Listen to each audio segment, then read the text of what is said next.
Hi, എല്ലാവർക്കും നാടൻ രുചിയുടെ മറ്റൊരു കുക്കിംഗ് വീഡിയോയിലേക്ക് സ്വാഗതം. നമ്മൾ ഉണ്ടാക്കുന്നത് ഇരുമ്പൻ പുളി വെച്ചിട്ടുള്ള ഒരു കറിയാണ്. ഇരുമ്പൻ പുളി, ചെമ്മീൻ പുളി അങ്ങനെയൊക്കെ പറയും. അപ്പോൾ ഇരുമ്പൻ പുളിയും ചെമ്മീനും കൂടി, ഉണക്ക ചെമ്മീനും കൂടി ഇട്ടിട്ടുണ്ടാക്കുന്ന കറിയാണ്. നമുക്ക് ചക്കക്കുരും കൂടി ഉണ്ടെങ്കിൽ നല്ലതാണ്. ഇരുമ്പൻ പുളി, ചക്കക്കുരു, ഉണക്ക ചെമ്മീനും കൂടി ഒക്കെ ഇട്ടാൽ കുറച്ചും കൂടി ടേസ്റ്റാണ്. അപ്പോൾ ചക്കക്കുരു ഇല്ലാത്തതുകൊണ്ട് നമ്മൾ ഇങ്ങനെ ഉണ്ടാക്കാം. നമുക്ക് ഇരുമ്പൻ പുളിയും ഉണക്ക ചെമ്മീനും. അപ്പോൾ ഇരുമ്പൻ പുളി നമുക്ക് ആദ്യം തന്നെ നന്നാക്കി എടുക്കണം. കട്ട് ചെയ്ത് കഴുകിയൊക്കെ എടുക്കുക. പിന്നെ ഉണക്ക ചെമ്മീൻ ഞാൻ ചെറുതായിട്ടൊന്ന് ഫ്രൈ ചെയ്തിട്ടുണ്ട്. അല്ലാതെ ഉണ്ടാക്കാം. അത് ഇഞ്ചിയും പച്ചമുളകും വേപ്പിലേക്ക് ഇടാം, മഞ്ഞൾപ്പൊടി, മുളക് പൊടി, ഉപ്പ്, എന്നിട്ട് വെള്ളം കൂടി ഒഴിച്ചിട്ട് നമുക്ക് ഇതൊന്ന് വേവിക്കണം.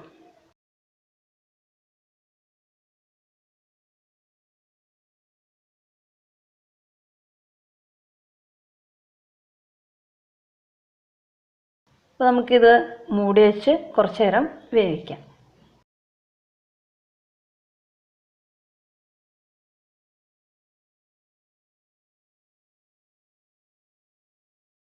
ചെമ്മീനൊക്കെ വെന്തുണ്ട്. അപ്പോൾ നമുക്ക് അതിലേക്ക് നമ്മൾ ഇരുമ്പൻ പുളി ഇടാം. ഇരുമ്പൻ പുളി ഞാൻ ചെറുതായിട്ട് കട്ടൊക്കെ ചെയ്ത് വെച്ചിട്ടുണ്ട്.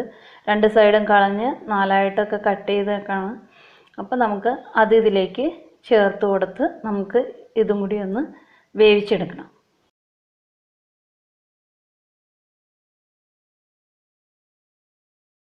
ഒന്ന് മിക്സ് ചെയ്ത് കൊടുത്തിട്ട് നമുക്ക് ഇത് മൂടി വെച്ച് നമുക്ക് ഇരുമ്പൻ പുളിയും വേവിച്ചെടുക്കാം.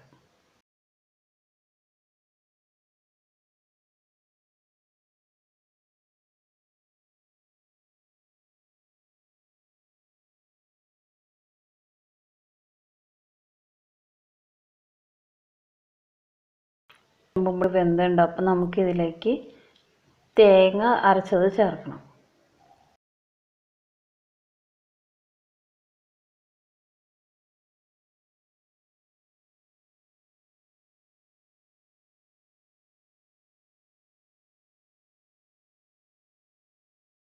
തേങ്ങ അരച്ചത് ചേർത്ത് നമുക്കൊരു 5 മിനിറ്റ് വയ്ക്കാം.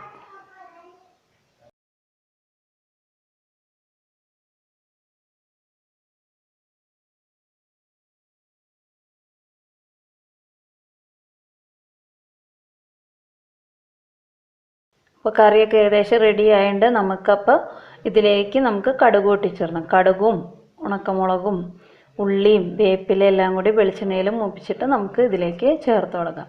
അപ്പോൾ നമ്മുടെ കറി ഇവിടെ റെഡി ആയതുകൊണ്ട് വളരെ ടേസ്റ്റിയാണ്. അപ്പോൾ ചട്ടിയിലും കൂടി ഉണ്ടാക്കുവാണെങ്കിൽ കൂടുതൽ ടേസ്റ്റി ആയിരിക്കും. മൺചട്ടിയിലൊക്കെ കറി വയ്ക്കുവാണെങ്കിൽ.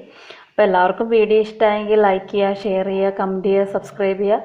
മറ്റൊരു വീഡിയോ ആയിട്ട് നമുക്ക് വീണ്ടും കാണാം. Thank you.